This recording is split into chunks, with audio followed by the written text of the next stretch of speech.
ladies on this app are not talking about, and it is one of the most dangerous kinds of men you can get involved with, because you end up getting in too deep and then you're just absolutely screwed to the tutor.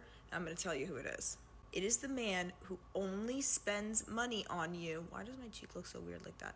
It is the man who only spends money on you when you do things together. So, or like he spends money on like activities together only if he benefits from them. Do you know what I mean? So like it's never if you need something, if you're in trouble, if you have a favor or something like that. Like if it just benefits you, this is the worst kind of man. The absolute worst. This is the worst. Like the worst type of man that you can date.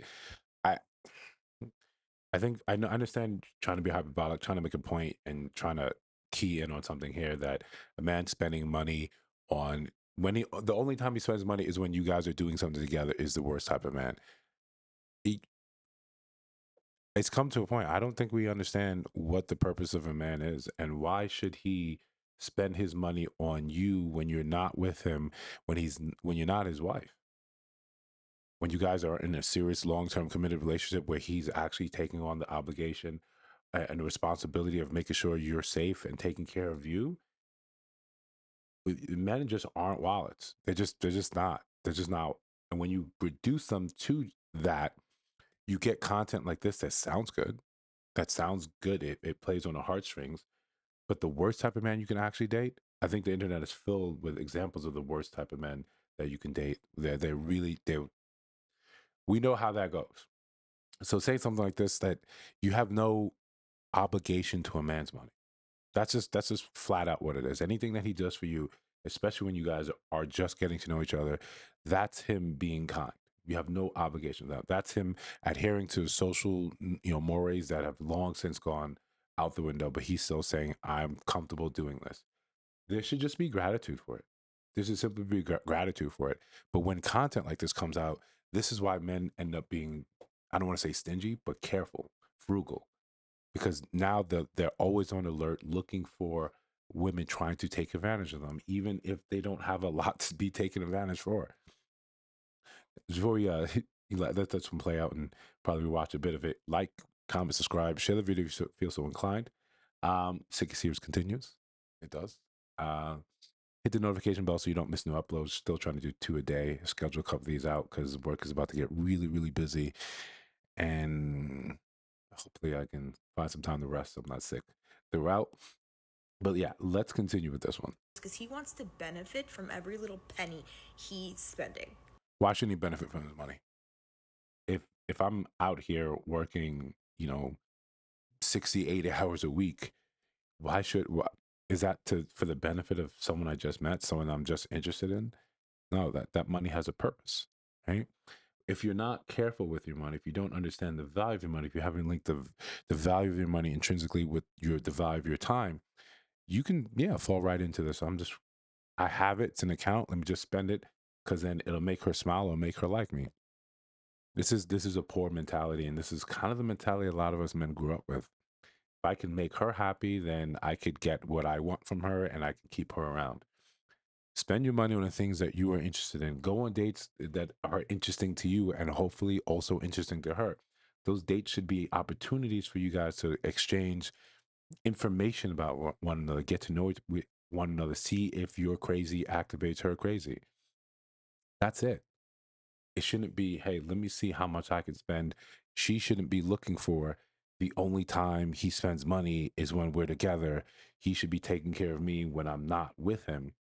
And I hate to say it, but the comment section is just full of people with the same sort of attitude, saying they don't actually take care of you and provide they're using you as a status symbol. I just met you. Before you can be a status symbol, people have to know about this, right? And men value status. Absolutely. It's a big thing for them. And having a gorgeous woman on their arm is one of those things. But more so, having a gorgeous woman that is smart, that's intelligent, that's feminine, that cares about them and is loyal to them, that's the status, right? That's the real thing. It's not when guys see their friends with, gorgeous women, we look and we nod and we say, all right, not bad, not bad. But when we see a woman take care of them, that's when the envy starts, right? And the healthy type of envy, not like I got to get her, but looking and saying, that's what I want. That's what I'm interested in. That's what moves me. That's what drives me. It's those little things. And I think when we still have this confusion between the sexes, we end up with ideas like this. Okay, and I'm not saying there's anything wrong with that, but there is something innately wrong with that because like they don't really like you. They're strictly benefiting off of your beauty, your kindness, your vibes. But when you're not together, they don't care. Again, we're not men aren't really the ones talking about vibes. Right? If I'm doing something and I invite you to do it with me, yes, I want to be around you. I'm thinking about you. I think you would enjoy this as well.